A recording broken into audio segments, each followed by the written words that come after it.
কোমরে পিঠের দিক থেকে কোন জায়গায় পিঠের এদিক থেকে এই পর্যন্ত পুরো এই পর্যন্ত? হ্যাঁ এই সব জায়গাটা? এই সব জায়গায় এই জায়গাটা ওকে, এই নিচ পর্যন্ত এই পর্যন্ত আচ্ছা ঠিক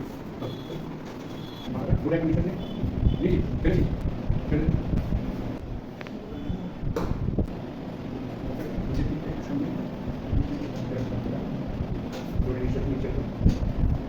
ফেলেছো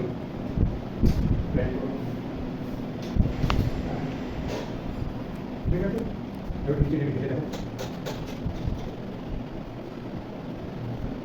কেমন আছে বলে কেমন বেটার বেটার ফিল করছি টাইট লাগছিল ওটা আমি খাটটা কম